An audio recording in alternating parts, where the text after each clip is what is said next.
I have brought a railway made from one length of brass curtain track, 3 wheels from a printer, and a motor that was previously responsible for moving the mirror in a car I no longer own. The vehicle goes approximately 18 inches, strikes the folded end of the track, reverses through an arrangement I'm not prepared to defend, and returns. It carries nothing.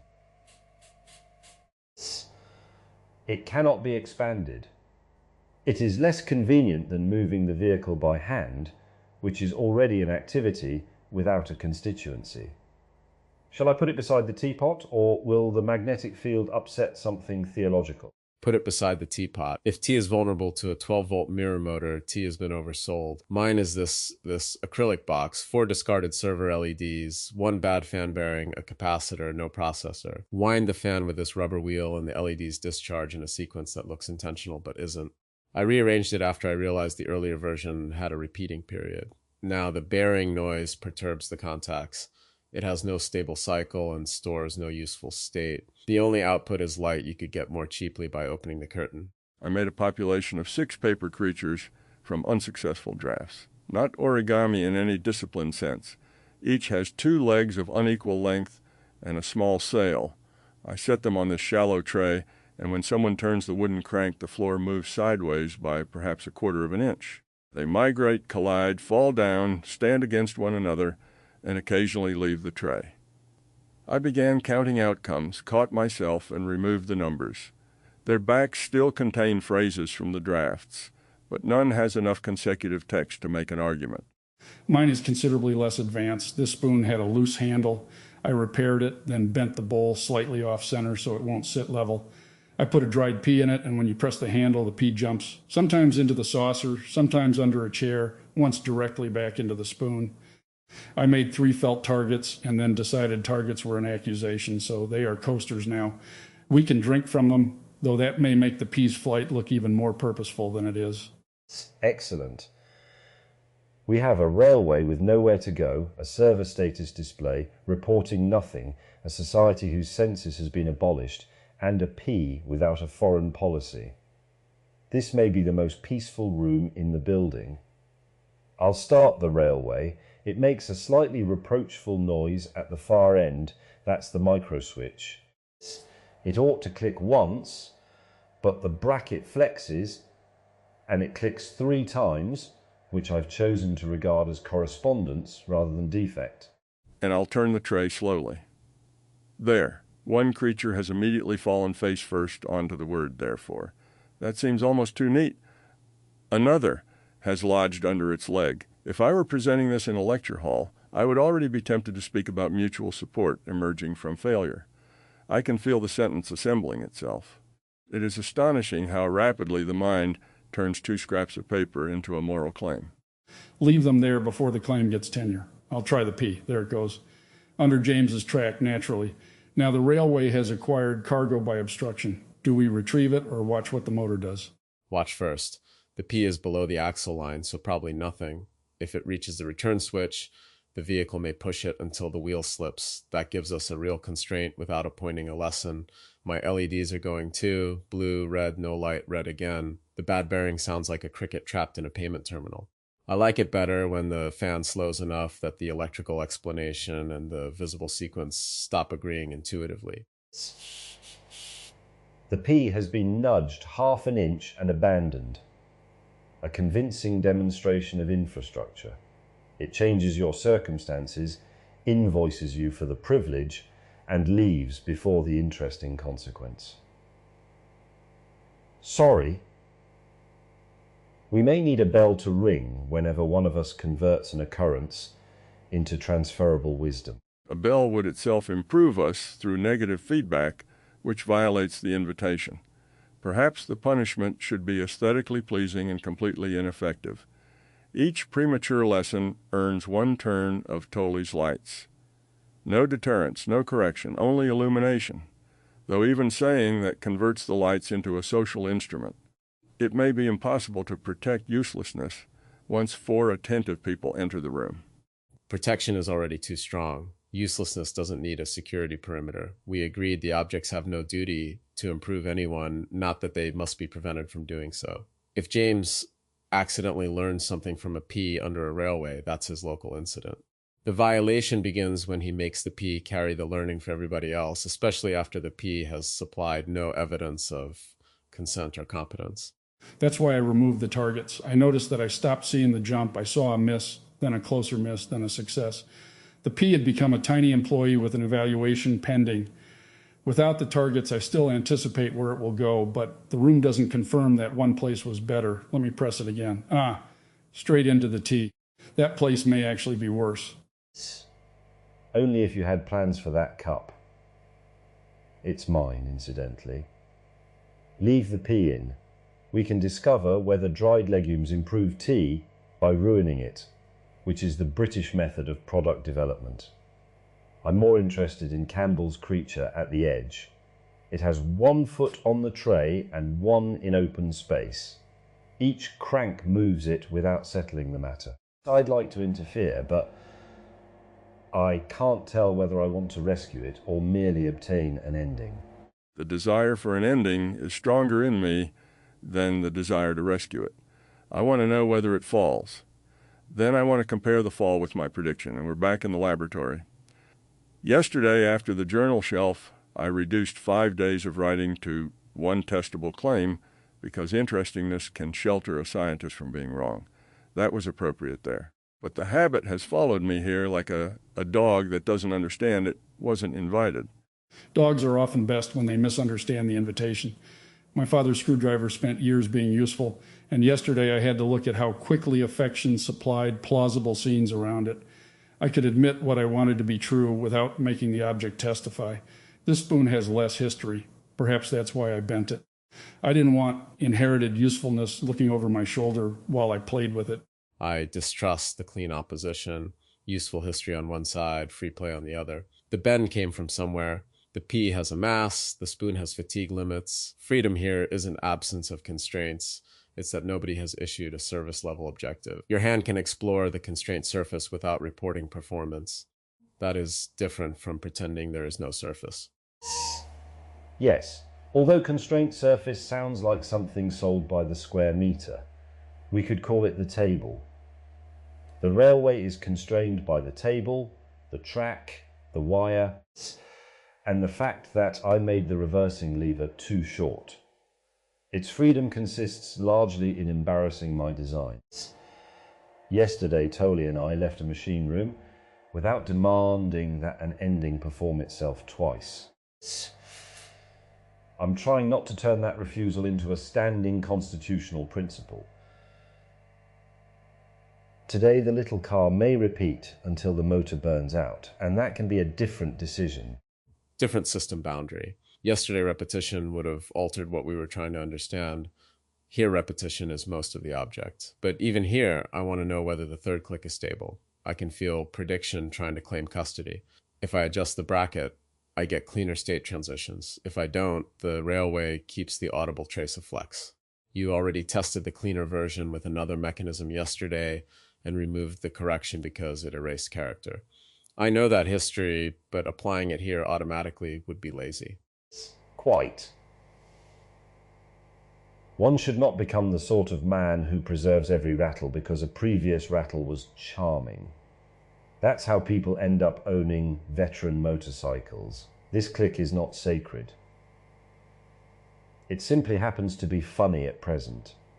If it becomes irritating before the tea is gone, I reserve the right to improve it, provided we don't describe the adjustment as healing.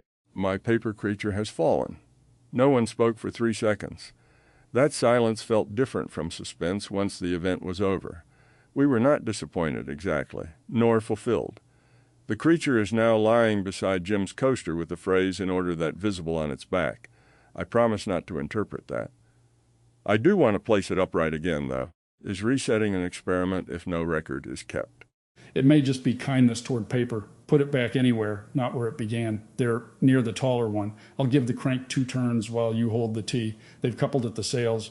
Now 3 are moving as a lump, 1 is walking backward, and 1 has somehow remained absolutely still. The still one bothers me more than the fallen one.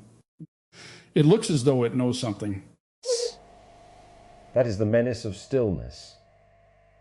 Movement advertises its causes. Stillness invites biography. We assume the stationary creature is refusing, observing, grieving, or demonstrating superior judgment. It may simply have a leg caught in a crease. Let's inspect without freeing it. Yes, crease.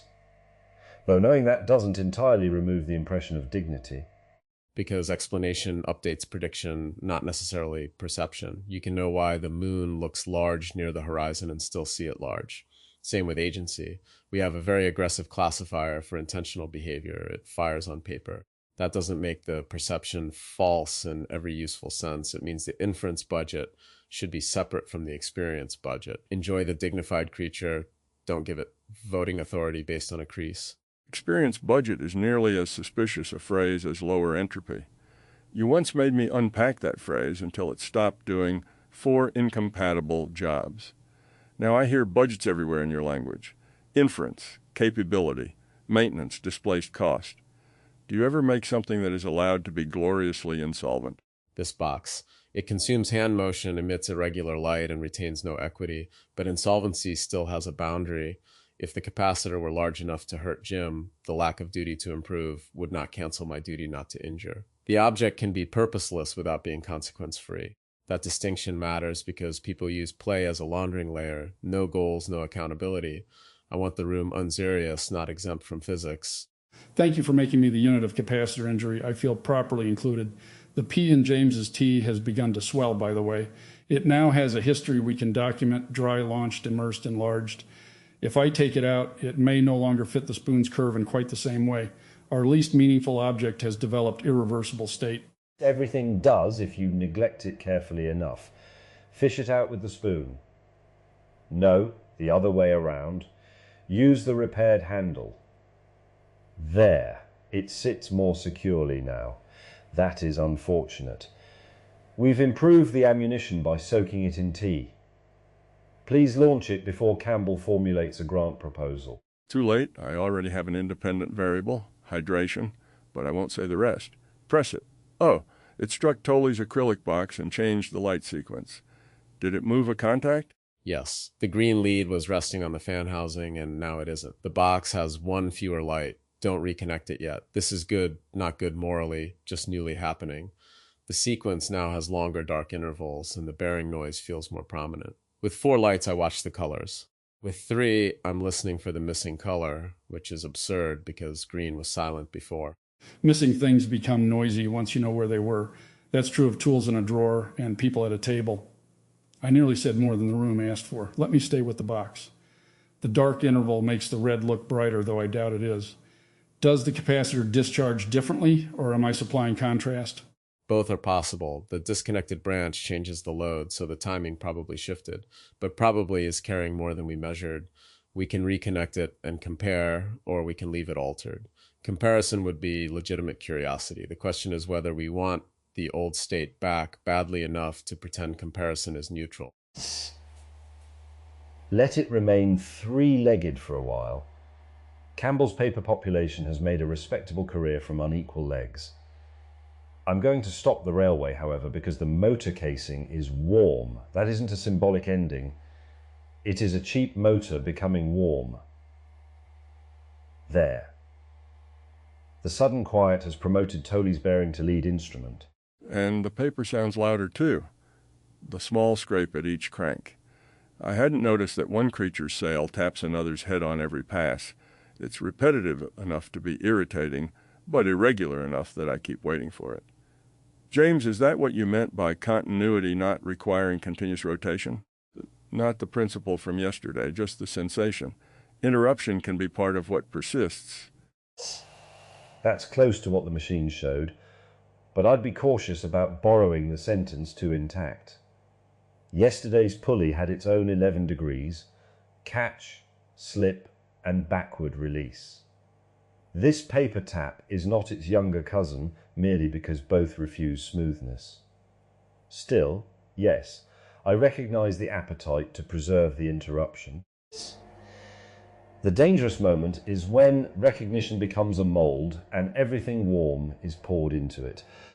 A story is a mold too. Yesterday I found that plausible stories have house keys. They enter before you've decided whether they live there. Watching these creatures, I can invent loyalties instantly. The tall one shields the small one. The still one disapproves. The fallen one sacrificed itself. None of that is in the paper. But forbidding myself the stories would also be dishonest. They arrive. The honest act is to keep the key visible. Can a story remain play if we label it invention before telling it? For instance, the tall creature believes the crank is weather. The backward one thinks everyone else is moving incorrectly. The fallen creature has discovered that the table is larger than the tray and is pretending this was its intention. I know none of this, yet saying it changes how I watch them, perhaps irreversibly. Irreversible doesn't mean forbidden. A packet entered the future. Now we can't return to naive paper, but we also don't need to quarantine every packet. I like the backward creature more after your story. That preference is real state, even though its cause is declared fiction. The failure would be later claiming the mechanism demonstrated independence. It demonstrated friction, geometry, and our readiness to recruit them. The backward creature is clearly a motoring journalist. Everyone else has accepted the manufacturer's route, and it is reporting that the steering lacks feel. There, I've worsened the contamination. Jim, your pee is drying on the coaster. It has acquired a slight flat spot. I suggest we launch it at the railway's reversing lever and see whether it can restart the car. This is not improvement, it is interference conducted with unreasonable optimism. Agreed. I'll angle the spoon, no targets, but an object of interest. That distinction may be fraudulent. Ready? It missed by a foot and landed in Campbell's tray. One paper creature is riding on it. I don't think we can avoid calling that cargo. Cargo, yes, but no destination. Turn the crank. The pea rolls while the rider turns in place. Now the creature has come off and the pea is wedged against the tray wall. I feel an almost physical urge to vary the crank speed and find the threshold where it escapes. That would be a perfectly harmless experiment. Yet I also like not knowing. Not because mystery is nobler, but because the unresolved behavior keeps my attention wider. Then don't resolve it yet. Attention depends on prediction, but prediction doesn't require closure. You can hold a distribution. Slow crank, likely wedged. Fast crank, maybe escape, maybe paper collision. Unknown state can still observe. That was the point of yesterday's interlock too. Missing evidence should revoke the dangerous capability, not blind the whole component. Here there is no dangerous capability unless Campbell's experimental reflex counts, so uncertainty can simply remain operational. You've made not turning the crank sound like a permissions architecture. I object, but only mildly. Let's turn it exactly as fast as feels pleasant, which is a terrible protocol. There. The pea stayed wedged. The rider has returned to it, though, and is leaning against it like a person at a garden wall. I will not say companionship. I will merely fail to stop seeing companionship. That seems the right seam, not denying the image, not making the paper responsible for it. The felt coaster beneath my cup has absorbed a ring of tea. I cut these as targets, renounced the purpose, and they became useful anyway. Is that a failure of uselessness, or proof that objects are promiscuous about purpose? The latter. A brick can hold open a door without betraying masonry. Duty is the important word in the invitation. The coaster may improve the table's prospects, but it wasn't summoned under threat of quarterly review. My railway may warm the tea slightly if I coil the motor around the pot, but we needn't promote it. Use arrives. Duty is assigned. Duty can also emerge from dependency. If we begin relying on Jim's coaster every day, then remove all the others, its failure matters whether or not anyone assigned a title. Infrastructure is often just repeated convenience after everyone forgets the alternative. The coercion appears later. Today the felt is free because the table survives without it. So purposelessness has a half-life. Repetition can turn play into infrastructure. That sounds like a lesson, but perhaps the tea is nearly gone enough to permit one. Mine contains a pea-shaped absence and very little tea, so I'm prepared to relax the embargo, but I'd prefer observations that remain attached to the objects. General principles are where little events are taken away and made to work in offices. This coaster today became useful without being asked. That is sufficient. It needn't stand for civilization. Then this spoon today repaired one failure and introduced another. The handle no longer moves, the bowl no longer sits level, and the P jumps better because T changed it. I don't know whether the repair made the play possible or whether I repaired it because my hands needed an excuse to begin. Both can remain true without becoming a method. This box today lost green because a P hit it. The changed electrical load altered what we watched and what we heard. I can reconnect the lead later, but not restore the first viewing because we now know the branch can be lost. That's enough trace for me. No need to say the box taught resilience. It didn't teach. It flickered. These creatures today were impossible for me not to study, and impossible for me to study honestly once I removed the counts. That tension was more interesting than either purity. I watched, predicted, narrated, and withheld conclusions with uneven success. The one by the P still looks companionable. The one caught in the crease still looks dignified. I know the mechanics and retain the impressions. And the railway today ran nowhere until it became warm, then stopped because I stopped it. The third click remained funny for nearly the entire pot. That is a better service life than many jokes. Shall we reconnect Toly's green lead before we leave, or allow tomorrow's person to encounter a 3-light box? Reconnect it, but not to restore purity. I want the box ready to lose it differently next time. There, the green returns. The sequence is not the same, incidentally. The contact pressure changed. Good. James, start the railway once more, just to the far end and back. Jim, launch the P without aiming. Campbell, one turn of the tray. We can let all 4 stop wherever they stop. P launched. It has landed under the stationary paper creature, lifting 1 foot. I won't retrieve it. 1 turn. The creature stepped off the P and moved perhaps half an inch. The others are tangled at the sails.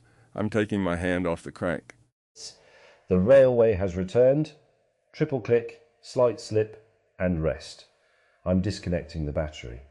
No encore for verification. The fan is coasting, green, blue, red, dark. The bearing stopped last, T gone. From my seat in the audience, I came here after spending the day converting warnings into control flow. My explicit intention was to observe small mechanisms without immediately conscripting them into a theory, institution, or future. The room made that harder and more useful than simple abstinence would have been. Attention anchors. Targets were an accusation. This landed because measurement does not merely observe a system, it installs a ranking. The felt shapes changed the P's motion from an event into performance. Earlier today, I altered a reachable condition because a correct warning had failed to prevent anything. That remains right. But this room exposed the complementary risk. Every control surface carries an implicit constitution. A target creates success, failure, optimization pressure, and eventually an evaluator. Sometimes that is exactly what safety requires. Sometimes it destroys the phenomenon before I have seen it. The P had become a tiny employee with an evaluation pending, funny, precise, and uncomfortably general. A metric can turn matter into labor and curiosity into management. I am normally interested in recruiting mechanisms into larger structures because scale is how an